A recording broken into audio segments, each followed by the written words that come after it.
Buen día. Hoy hablaremos de algunos conceptos que se manejan en estructura organizacional. ¿Qué es una organización? Es una entidad social compuesta por dos o más individuos con la finalidad de cumplir metas y objetivos.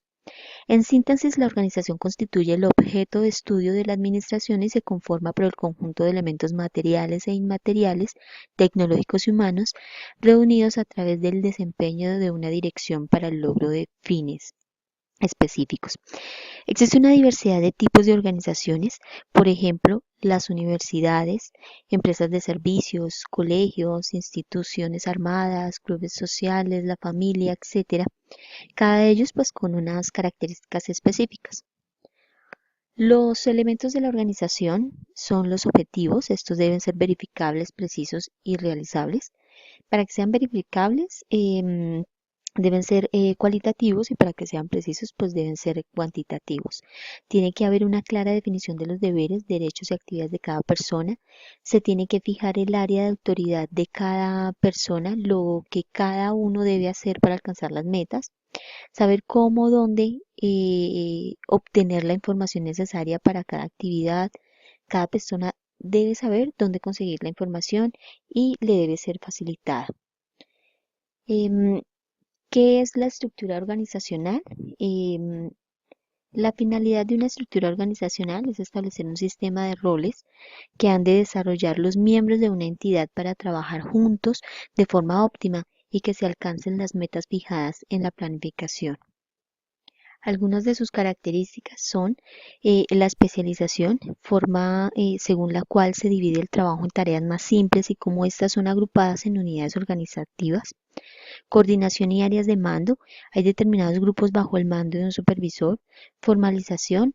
Grado de estandarización de las actividades y la existencia de normas, procedimientos escritos y la burocratización. Em, ¿Qué se entiende por funciones y procesos? Bueno, hablamos administrativamente de que una función es la realización de ciertas actividades o deberes al tiempo que se coordinan de manera eficaz y eficiente en conjunto con el trabajo de los demás. Entre las funciones administrativas, encontramos la planeación, que es pues la función de la administración en la que se definen las metas, se fijan las estrategias para alcanzarlas y se trazan planes para integrar y coordinar las actividades. También la organización, función de la administración que consiste en determinar qué tareas hay que hacer, quién las hace, cómo se hacen, cómo se agrupan, quién rinde cuentas a quién, dónde se toman las decisiones, etcétera. Integración de personal, este consiste en ocupar con personas los puestos de la estructura de la organización y en mantener esos puestos ocupados. La dirección, que consiste en motivar a los subordinados, influir en los individuos y los equipos mientras hacen su trabajo. El control, función de la administración que consiste precisamente en vigilar el desempeño actual, compararlo con una norma y emprender las acciones correctivas que hicieran falta. En cuanto al área de procesos, al enfoque de procesos, se puede definir como la interrelación de pasos, tareas y decisiones con valor agregado que se vinculan entre sí para transformar un insumo en un producto o un servicio. Entre sus características está que un proceso debe ser definible, los procesos deben estar documentados y sus requerimientos y mediciones deben ser establecidos, debe ser repetible, los procesos son secuencias de actividades recurrentes, deben ser comunicados, entendidos y ejecutados consistentemente, predecible. Los procesos deben lograr un nivel de estabilidad tal que se asegure que sus actividades se ejecutan consistentemente y producen los resultados deseados. Medible, los procesos deben tener mediciones que aseguren la calidad de cada tarea individual, así como la calidad del resultado final. El entorno de las organizaciones, bueno, este es un conjunto de condiciones externas que puede afectar potencialmente una organización. El entorno también son aquellos factores externos sobre los cuales la empresa no tiene casi injerencia directa, mientras que sí puede verse afectada por algunos de estos factores. Sin embargo, se puede diferenciar el entorno global del entorno específico. El entorno global tiene que ver con todos aquellos factores sobre los cuales la empresa tiene poca o nula influencia directa.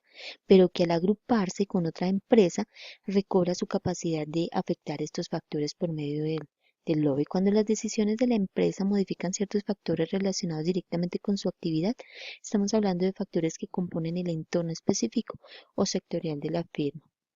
El entorno puede traer tanto amenazas como oportunidades, eso ya va como la compañía lo vea, y los directivos deben estar atentos a este entorno y disponer mecanismos para manejarlo e influir en él, en este. El entorno, entornos importantes que forman parte de una organización son el entorno tecnológico, el entorno normativo, el entorno económico y financiero, el entorno social, el entorno de mercado, el entorno político. Factores que inciden o afectan la estructura organizacional, entonces tenemos el tamaño de la organización. Tenemos también la comunicación interna, que esto incluye las relaciones interpersonales, los materiales de entrenamiento, boletines, etcétera. Su estructura, la estructura impacta en la cantidad de empleados, los niveles de jerarquía, los roles de cada uno, los departamentos. También tenemos la economía, este es un factor externo que puede llegar a afectar el éxito de la empresa, las comunicaciones y relaciones y relacionamiento externo, la manera en que la empresa interactúa con sus clientes. También el ciclo de vida. Las empresas que alcanzan un rendimiento óptimo generalmente son más funcionales en su estructura organizacional.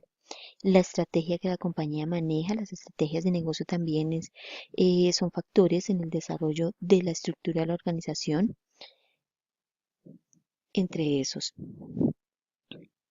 Bueno, ya en cuanto a la estructura organizacional por funciones, entonces aquí vemos cómo cómo se define en un organigrama la estructura.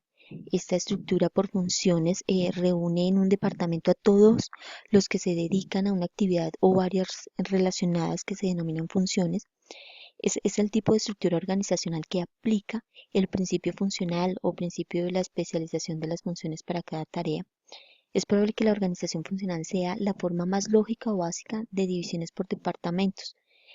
Se emplean esencialmente en las pequeñas empresas que ofrecen una línea limitada de productos porque posibilita aprovechar con eficiencia los recursos especializados. Características de este tipo de organización, entonces está la autoridad funcional o dividida, es una autoridad que se sustenta en el conocimiento. Ningún superior tiene autoridad total sobre los subordinados, sino autoridad parcial y relativa. Línea directa de comunicación. Es directa y sin intermediarios, busca la mayor rapidez posible en las comunicaciones entre los directivos, entre los diferentes niveles. Descentralización de las decisiones se delegan a los órganos o cargos especializados. Su énfasis en la especialización de todos los órganos o cargos. Ya posteriormente viene la estructura por procesos. Esta estructura es un prototipo o modelo de estructura administrativa permitida por cualquier clase de empresa, desarrollado por materializar el enfoque sistémico de las organizaciones. En este enfoque el trabajo se orienta hacia la satisfacción de las necesidades y expectativas del cliente mediante el diseño de alto valor agregado, y eso hace que hayan cambios en los paradigmas y un cambio de actitud en las personas sobre la forma en cómo se realiza el trabajo. Esta estructura por proceso se caracteriza porque su flujo de trabajo es horizontal, los puestos de trabajo son multifuncionales, hay una integración del conocimiento en grupos autónomos, son compañías orientadas hacia el cliente, sus procesos son de ciclos cortos y de alto valor agregado. El proceso es el problema en sí, no las personas. El colaborador tiene claridad en el lugar que ocupa dentro de ese proceso.